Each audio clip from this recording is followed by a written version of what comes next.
Qu'as-tu à regarder la paille dans l'œil de ton frère, alors que la poutre qui est dans ton œil à toi, tu ne la remarques pas? Au nom du Père et du Fils et du Saint-Esprit. Chers frères et sœurs en Christ, bonjour. Le Seigneur nous parle et sa parole nous interpelle. La liturgie de ce dimanche nous dévoile une façon vraie et juste d'être chrétien, d'être disciple du Christ. Il s'agit pour nous d'avoir un cœur bon et un regard bienveillant. Cela est d'autant important pour notre vivre ensemble que pour notre vie avec Dieu. Pour y arriver, Sirachide nous propose dans la première lecture de passer par le tamis de la vie chrétienne afin que notre être chrétien soit porteur de bons fruits. Cela nous engage à reconnaître nos défauts et nos vices et à nous en débarrasser. C'est-à-dire qu'il nous faut faire continuellement des efforts qui nous rapprochent du Christ et nous identifient à lui. C'est en entrant dans cette démarche spirituelle que nous œuvrons personnellement pour la bonté de notre cœur. Si le cœur est suffisamment bon et nous permet d'être de vrais disciples, il fait également de nous des chrétiens justes selon le cœur du Christ, selon le cœur de Dieu. Le cœur étant le plus grand don de Dieu fait à l'homme, c'est également là que les deux se rencontrent. Je veux dire Dieu et l'homme. C'est là que la parole de Dieu nous interpelle quand Dieu nous parle. Pour être capable d'agir comme Dieu, nous devons le laisser siéger dans nos cœurs pour nous transformer de l'intérieur. Cette transformation de l'intérieur impactera évidemment tout notre être, y compris notre regard et nos paroles. C'est là que nous pouvons nous rendre capables de Dieu.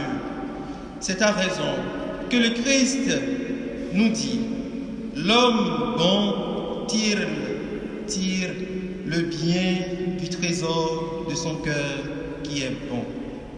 Une façon juste d'être disciple du Christ, c'est de parvenir à acquérir non seulement un bon cœur, mais avoir aussi un cœur semblable à celui de notre seul et unique Maître Jésus-Christ. Nous en avons si tant besoin. Nous en avons besoin, chers frères et sœurs, car nos cœurs chrétiens, aussi bons qu'ils puissent paraître peut-être à nos yeux, ne manquent pas de projeter parfois sur le prochain des regards inquisiteurs et accusateurs.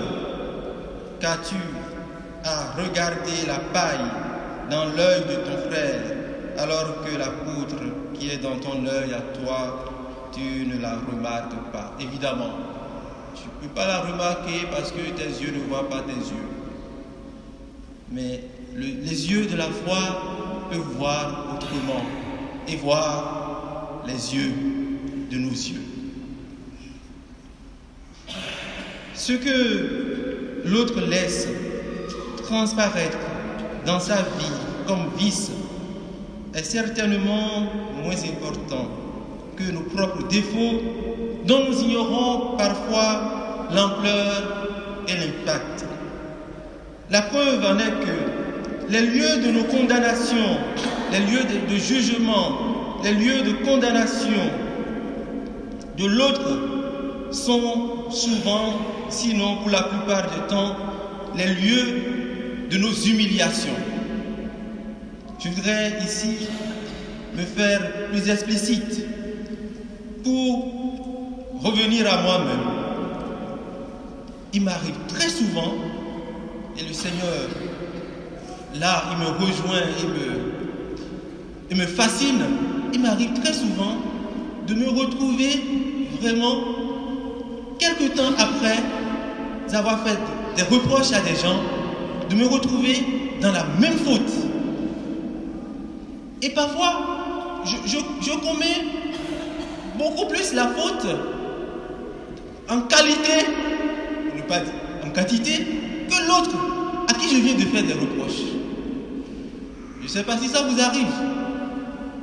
Donc voilà, c'est de cette façon-là que les yeux de la foi peuvent nous permettre de voir l'apôtre dans nos yeux. Et là, franchement, parfois, c'est même objet d'humiliation pour vous. Vous vous rendez tellement compte de la chose que vous vous dites, si jamais la personne à qui vous venez de faire le reproche se retrouve là, c'est que vous êtes perdu. Et c'est évidemment là aussi que nous devons comprendre que l'humilité va vraiment avec l'humiliation. Si vous voulez être humble, vous devez pouvoir accepter l'humiliation. Oui, c'est vraiment les lieux de nos humiliations. Nous sommes mal placés donc, chers frères et sœurs, pour prétendre juger et corriger les autres, voire les guider. Oui, si le Seigneur nous le permet, nous inspire, ce qu'il peut nous dire, faisons-le, mais avec beaucoup d'humilité.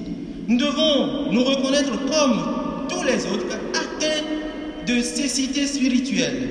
Nous avons tous besoin de la guérison qu'opère le Christ venu dans le monde pour ouvrir nos yeux aveuglés par les ténèbres de l'ignorance, nos yeux aveuglés par les ténèbres de la malveillance.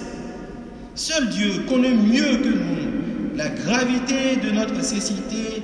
Seul Dieu connaît plus que nous à quel degré chacun est atteint et dans la mesure où il peut le soigner, le guérir. C'est en laissant Jésus-Christ éclairer constamment de sa lumière notre être dans sa totalité que nous pourrons devenir de vrais disciples de lumière. C'est en laissant le Christ nous éclairer que notre être dans sa totalité peut changer. C'est en laissant le Christ nous éclairer que nous pourrons devenir de vrais disciples de lumière. De vrais disciples de lumière capables de projeter sur l'autre le regard divin. Le regard divin plein d'amour et de miséricorde. Conscients que nous sommes tous des malvoyants ambulants. Venons donc tous à la lumière de la parole. La lumière de la parole de Dieu pour être bienveillants envers nos frères et sœurs, pour la gloire de notre Créateur et le salut de nous tous. Implorons cette grâce en faisant nôtre ces paroles brillantes de Saint Bernard. Que la parole éternelle fasse de moi ce que dit ta parole aujourd'hui. Que la parole éternelle fasse de moi ce que dit ta parole aujourd'hui. Que la parole qui dès l'origine était auprès de Dieu se fasse claire de ma chair selon ta parole. Que cette parole ne soit pas seulement perceptible à mes oreilles, mais visible à mes yeux, palpable à mes mains, et que je puisse la porter dans mes bras. Que ce soit non une parole écrite et muette, mais la parole incarnée et vivante. Non pas ces signes inertes tracés sur un parchemin desséché, mais une parole à forme humaine, imprimée, vivante dans mes entrailles.